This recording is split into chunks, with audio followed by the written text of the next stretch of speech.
देखो, जब मैंने अपने ससुराल में दाल चावल इस तरीके से बनाए थे पहली बार, तो सबने मेरी बहुत तारीफ की थी।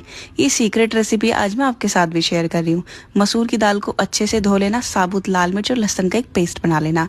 पानी में हल्दी, धनिया, नमक डालकर उस पेस्ट को 2 चम्मच ऐड कर देना। नमक मिर्ची आप अपने टेस्ट के अकॉर्डिंग रख सकते हैं। फिर आपने दाल ऐड कर देनी है और इसमें देसी घी 1 चम्मच ज़रूर डालें और इसको विसल लगाने के लिए छोड़ दें। 1 सीटी हाई फ्लेम पर और 1 लो फ्लेम पर। यहाँ तड़का तैयार कर लिया है। हींग, जीरा, प्याज, टमाटर और हरी मिर्च डालकर अच्छे से सौटे कर लेंगे जब तक कि ये सॉफ्ट ना हो जाए। तड़का हमारा हो चुका है रेडी। दाल में डाल देंगे और हरा धनिया से इसको गार्निश कर लेंगे और ये टेस्टी सी सिंपल सी दाल बनकर तैयार है। चावल को भी हमने सोक कर लिया था, जल्दी बन जाए इसलिए मैं कुकर का इस्तेमाल कर रही हूँ। जीरा, प्याज और हरी मिर्ची डालेंगे। एक बार इस तरीके से चावल ज़रूर बना के देखना।